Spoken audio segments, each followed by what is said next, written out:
What's up, car audio champions? Alright, you guys, this is a quick one today. I had some guys ask me, and I figured it'd be just easy to do a quick video to help you guys make a decision on these Skar subs. This is a pretend SDR. I didn't have an SDR in stock here to put, but this is, for the video purposes, an SDR, an SVR, and a DDX. So let's start with the SDR.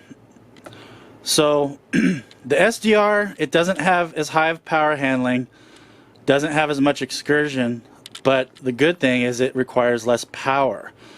So if you only have, you know, like 400 watts or 500 watts, then the SDR will do everything it needs to do, and that's enough power for it to work. You can give it a little more than that, but this is the benefit of the SDR.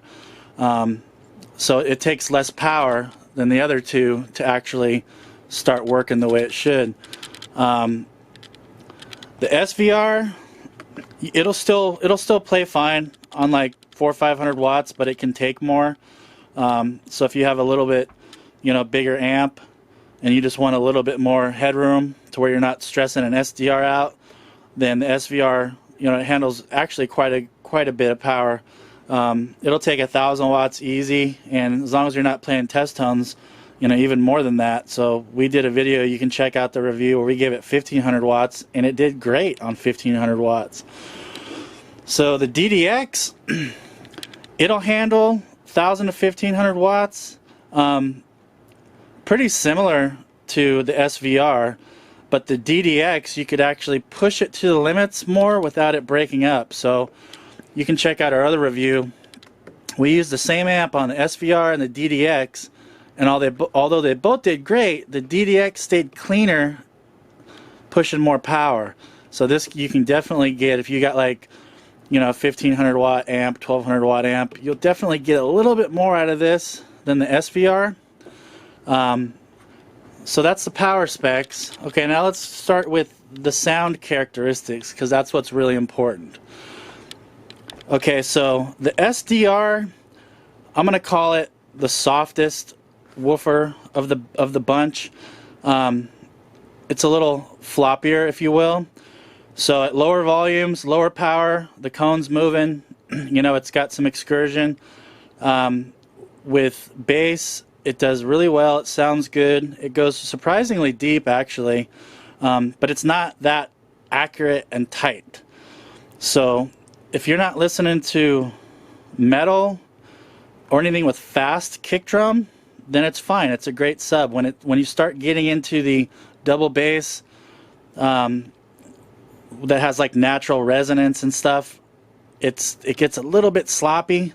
So I'd say if you listen to rap or country or something with not busy bass, then the SDR is good.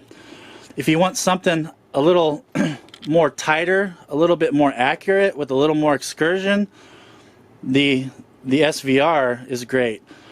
It's a really good balance of playing deep and being punchy, but actually having very good sound quality and transient response. It can actually keep up with the quick bass notes, and it doesn't get flabby. So this is a pretty tight, pretty accurate woofer. It's not overly tight. It's kind of right in the middle. It can get a little bit flabby with quick, you know, like double bass type music, but it's very well rounded.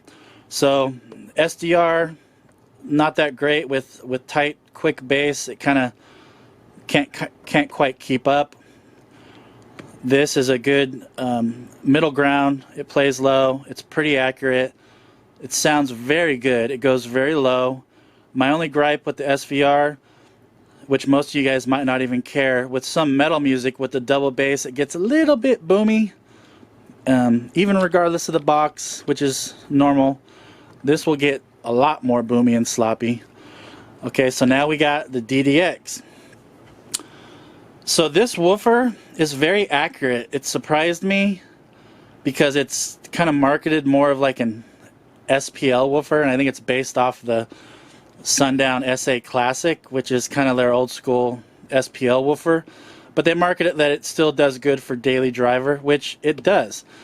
This sub is actually super punchy, and it's very tight. It's not boomy at all. It's almost so punchy that it can be a little bit too much sometimes musically if you're a SQ guy. For just being loud and playing like rap music, it's awesome. I mean, it's loud, it's accurate. It plays low, but I felt like the SVR played a little bit lower. The DDX is a little peaky, like in those certain tones. It's really punchy, but it lacks a little bit on the bottom compared to the SVR. So this kind of gives you like a broader, smoother sound from lows, you know, to upper sub bass. This still goes low, don't get me wrong, but it's just kind of a it's a punchier bass. You don't hear the low notes as well, I think, because it's so punchy that those notes are emphasized. But if you like tight, you like accuracy, you just like razor sharp punch and slap, then the DDX is the way to go. For me, even though it's an awesome woofer, it gets a little bit fatiguing because, you know, it's so punchy that the punchiness kind of overpowers everything else a little bit. It's not bad, but it can be a little more fatiguing. But if you just want volume, you know, if you just want sheer loudness and power, then the DDX is the way to go. They all sound great, so it just depends on what you like. If you're definitely an SPL guy, you just want to crank it and be loud, then the DDX is the king.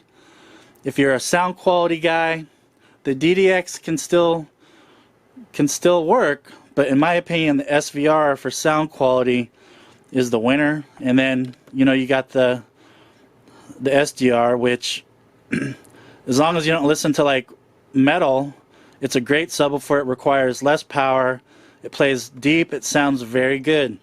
So they're all great woofers. It just kind of depends on what kind of amp you have and what sound you like. So I just wanted to do a quick video describing them. I did videos on all three of these subs if you want to go check them out and see how they perform and get more in depth on them. But I hope this helped you guys out in making a decision and understanding the differences a little bit more, and hopefully it'll help you guys pick one for what, you know, sound characteristics that you like. Alright guys, thanks a lot for watching. Please like and subscribe, and until next time.